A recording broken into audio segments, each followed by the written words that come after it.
aí, galera, tudo bem? Hoje a gente vai falar sobre a estrutura do texto dissertativo argumentativo. É muito importante que a gente conheça essa estrutura para a gente entender qual é a parte, qual é a função que cada parte do texto exerce na dissertação, porque cada parte tem a sua importância. Então, quando a gente pensa nessa estrutura, a estrutura ortodoxa da dissertação argumentativa, a gente pensa em introdução, desenvolvimento e conclusão. Então, a gente sempre tem que pensar o seguinte: nosso texto ele vai ser lido, no Enem, ele vai ser lido por um corretor, da banca de corretores. Só que a gente precisa imaginar uma situação de produção em que o seu texto precisa ser compreendido por qualquer pessoa que o leia.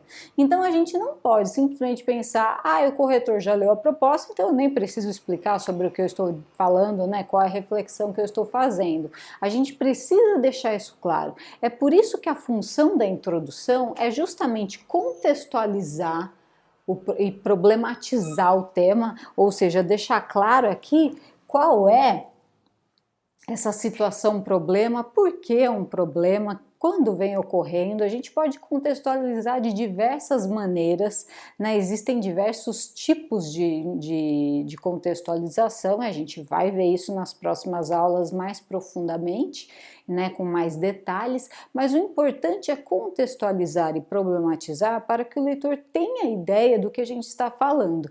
E aí, já na introdução, é fundamental que a gente apresente a tese.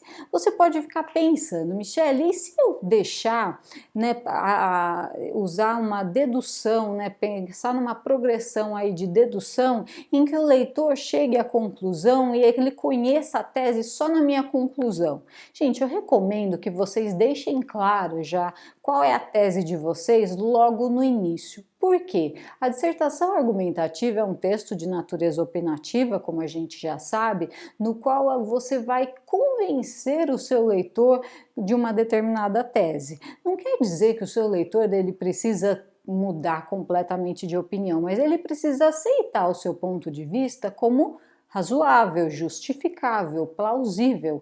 Então, isso precisa ficar claro desde o início para que o leitor acompanhe o raciocínio que você vai fazer. Então, se você já contextualizou, já problematizou e essa tese ficou clara na introdução, e eu recomendo inclusive que vocês usem o recorte frasal para deixar claro qual é o tema, o recorte frasal do tema que aparece no enunciado mesmo, com aquelas palavras-chave. Então você pode ficar em dúvida, Michele, isso não é cópia? Eu não estou copiando parte da proposta? Isso não é cópia, gente. Isso, aliás, é necessário, uma estratégia até melhor para você deixar claro qual é o tema. Logo em seguida, o que você vai fazer, gente? Se eu já deixei a tese clara, eu preciso sustentar essa tese agora. Como é que eu vou fazer isso? Eu vou construir relações lógicas na minha argumentação, de modo que eu explore aí relações de causa e consequência, de comparação, de ressalva, eu posso contra-argumentar também. Eu vou mostrar aspectos aí da discussão, do tema, de modo a sustentar, de modo a justificar o meu ponto de vista. Por isso é tão importante que a gente destrinche essa tese aqui com essas relações lógicas. Eu posso, por exemplo, fazer uma comparação entre contextos históricos, entre da situação de diferentes países. Isso são apenas exemplos. E aí a gente vai chegar na conclusão. Qual é a função da conclusão?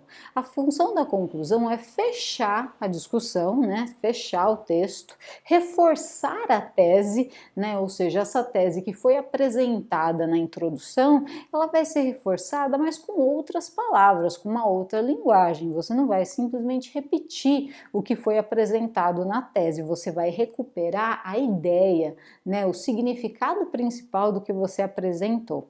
E como a gente está falando de Enem, é importante também que a gente não se esqueça da proposta de intervenção. O mais fácil que eu acho mais recomendável para vocês é deixar a proposta de intervenção para conclusão. Eu acho que isso facilita, inclusive, para fechar a discussão, porque à medida que a gente discute, né, a gente contextualizou, a gente problematizou para o leitor, a gente deixou claro o nosso ponto de vista, no desenvolvimento a argumentação foi feita, a gente teve aí uma progressão das ideias e para fechar esse ciclo a gente apresenta a proposta de intervenção. Então, se a gente pensar na estrutura geral da dissertação, a conclusão serve para fechar a discussão, para retomar a tese. A gente fecha a discussão com essa retomada, né? Ao reforçar a tese. Agora, pensando no Enem, existe a possibilidade de você colocar aí a proposta de intervenção e aí você vai ter que trabalhar, então, com uma ação prática que você vai propor, né? Ela tem que ser execuível, ela tem que ser praticável, né? Ela tem que ser plausível. Você tem que deixar claro qual é o agente social, de que modo essa ação vai ser colocada em prática, ela vai se realizar e também a finalidade, os efeitos que você espera alcançar com a adoção dessa medida. Feito isso, gente, a gente consegue então ter uma unidade textual de modo que a sua redação vai ter coerência, vai ter coesão, né, vai ter uma articulação entre as ideias, porque a gente tem um percurso lógico aqui para seguir.